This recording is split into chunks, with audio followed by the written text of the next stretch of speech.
Johnny Blackshaw on the Smiths Gloucester Racing Triumph on pole position for the Metzel National Superstock 600 Championship in association with Black Horse. 20 laps ahead of him, also alongside him, Tommy Dale, the Haribo Star Mix Triumph ride and reigning Triumph Triple Champion. Then Jake Dixon on the Motor Breakers Yamaha alongside his teammate James Lodge. Second row of the grid, headed by AP Kawasaki's Josh Wainwright, ahead of another Kawasaki in the hands of Tim Hastings, and then the two Seaton tuning Yamahas of Bjorn Estbent and Ben Burke. Leon Jeacock heads up row 3 ahead of James Rose, Joe Collier and Tom Young. And the fourth row, Jordan Simpkin, Scott Hudson, Alex Olsen and James Fair.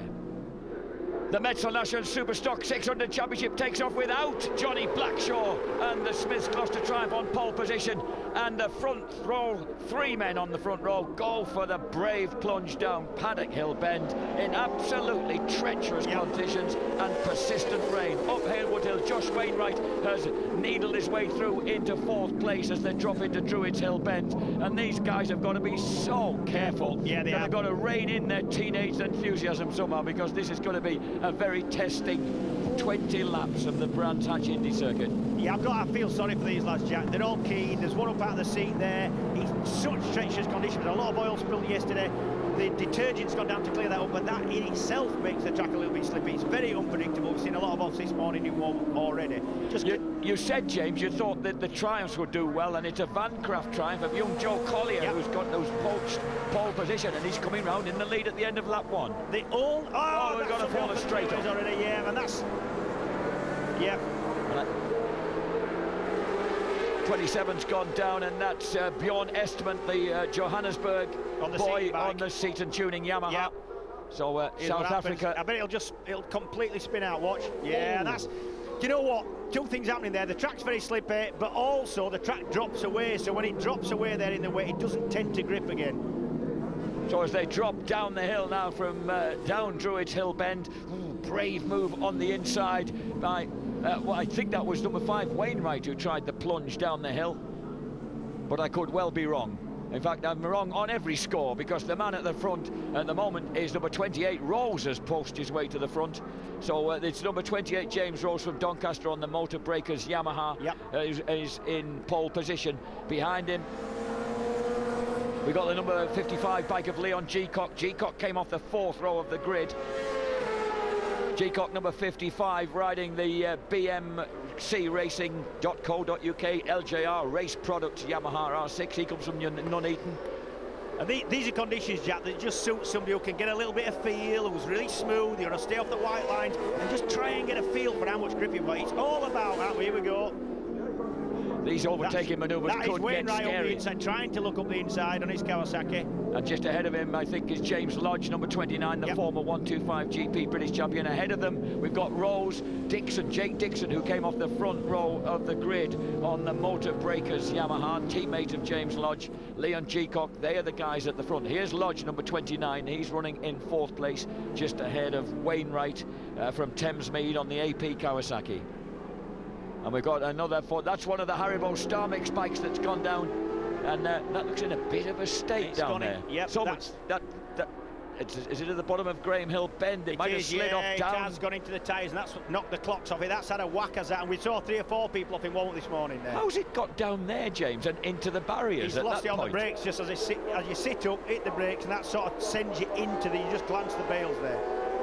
5 laps complete, and James Lodge, I wonder how much you can see from back there, trying to tackle Leon Jeacock in 3rd place. There's not so much spray, you know, there's not that much lying water. It's not the fact there's lots of water, it's the fact that it's just difficult to read the conditions, you know.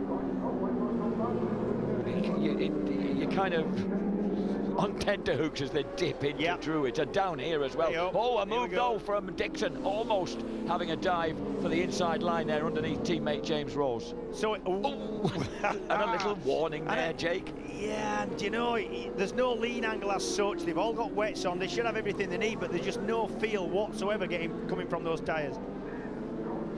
So in the lead at the moment is still number 28, James Rose from Doncaster on that Motor Breakers Yamaha. And this was that moment when Jake Dixon thought he might just have a nudge through on the inside. And then gets a big slide coming out. There you go, look. And this time, a brave lunge by Jake Dixon works, and the lad from Dover dives through down the hill and takes the advantage off his teammate. So the two motor breakers Yamahas still together, but in opposite order as they head for clearways. Yep. Here they move again. He took a lot of time out of Dixon there. Was confident. And these two boys at the moment seem to have discovered that. They're riding really high. They are, yeah, I'm impressed. There's James Lodge in third place on the third of the motor breakers bikes. He's graduated now from the University of Manchester, and when I asked you what he was up to, you said fairly much nothing, James. Yeah, I mean, James is, there we see him go around clearways. He's applying for jobs and not getting much response at the minute, but he's having a good time. He's going out cycling a lot, and his fitness has come on. And so he's riding a tidy race in third place. Yep. Leon Jeacock still fourth, Josh Wainwright running fifth ahead of the bright yellow bike of Grant Whitaker, Tom Fisher, Scott Hudson. Number 34, John Dean, is in ninth place ahead of fellow Scotsman Tim Hastings. Yeah, so Dixon's now away with this. He just seems to have found a little bit more feel and grip than anybody else. And it is about sort of, as with every subsequent lap, you're finding out where the slippy points are, where you can push a little bit, where you can brake a little bit, and where you can't. Hey, oh, and we got, that was a heavy spill. Looks like the rider's okay. Well, it's a triumph. We know that. It says Triumph upside down, which the bike momentarily was, and the lad just, well, that's a spectacular, comfortable place for a lie down, actually. Yeah.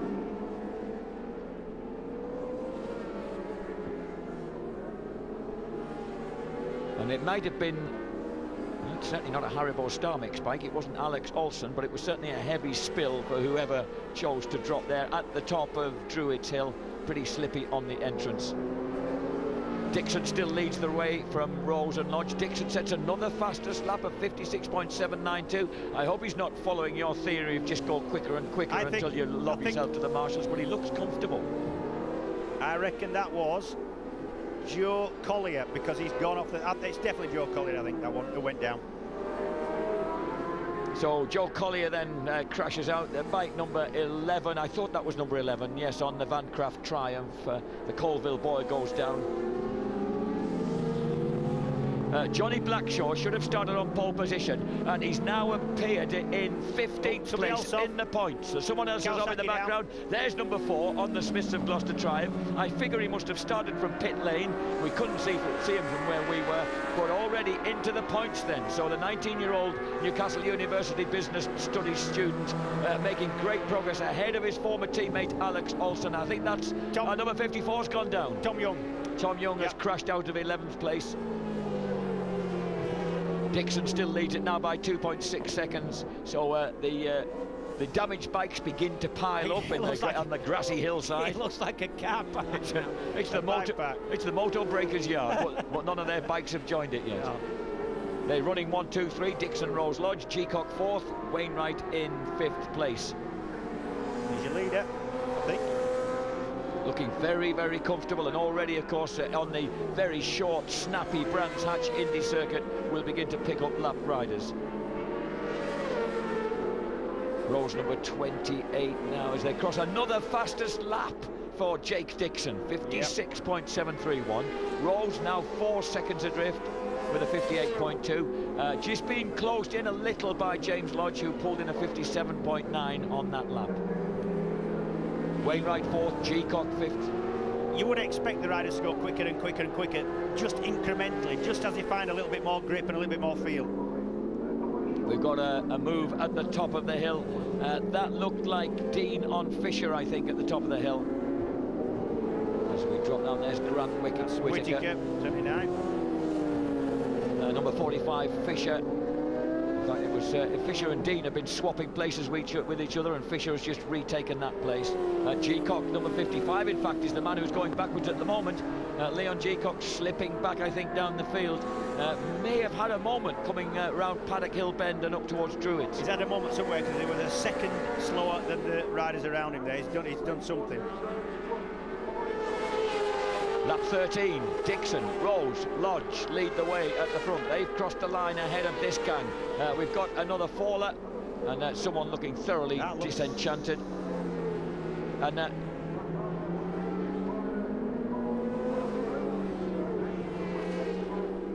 Matthew Paolo, I think, that one.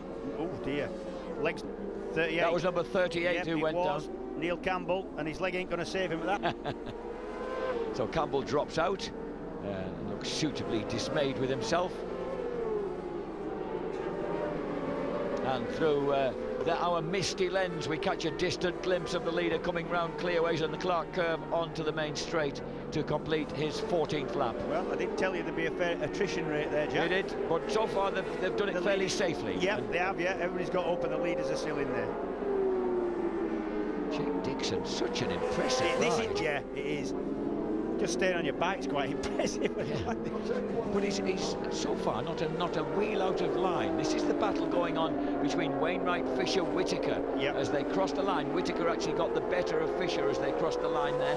Number 79 Grant Whitaker on that distinctive custard yellow bike. Yeah, Whitaker from Halifax, proper Yorkshireman. He's going out way up. Somebody else, that's Olsen.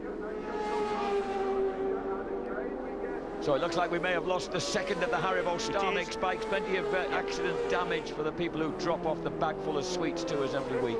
Yeah, I'm just going to say, Grant Whitaker goes out with a girl who lives right on the south coast. Bit of a long-term relationship, that one. Or long-term, but long distance, yeah. 79 Grant Whitaker, W Grant Whitaker from Halifax. The 20-year-old Whitaker on the yellow bike. Started motocross at the age of 5 on a PW50 Yamaha. A lot of the kids who start out on motocross are pretty handy when it gets wet like this and the conditions get tricky. Yeah, if it's from Halifax, it'd be a nicked one as well, a PW. Dixon Rose Lodge. Motor Briggs is and yeah. And that's number 91, Simon Napier from Eccleston on the Napier Racing Kawasaki. That bike now sitting, pirouetting in the... Oh, he's pirouetting as well. Yeah. doing a bit of a dance there, lad. I think he wants someone to come and collect his motorcycle. Watch this, lost the back and he nearly got away with that one. Wow. And what's surprising, this happened to Barry Burrell on the day before yesterday during Superbike free practice. It catches you out after you've already exited the bend. It suddenly bites and takes off. So now he's going to have to move on his chosen racing lines here, James, because he's got back markers to deal with. He's got time. He knows he's got time. So it's 9 seconds. 14 Lee Jackson on the Chris Walker Race School Kawasaki. The little fella from Lincolnshire making his debut in the Superstock 600 Championship. Red flags are out. And the red flags are out. I thought they might come out because of the fact that we had that bike lying in the middle of the track. Yeah, it's never a good thing. Jake Dixon takes the win then from James Rose and James Lodge. The Yamaha R6s doing their duty here. Ahead of number 5, Josh Wainwright on the AP Kawasaki. Whitaker and Fisher were fighting over 5th place. Jeacock had been squeezed back to 7th ahead of Dean, Scott Hudson and Tim Hastings. The other point scorers, Anderson was running 11th. Blackshaw had actually somehow muscled his way through to 12th, the big lad from just outside Warrington. Impressive ride after having started from absolutely nowhere, presumably pit lane, and picked his way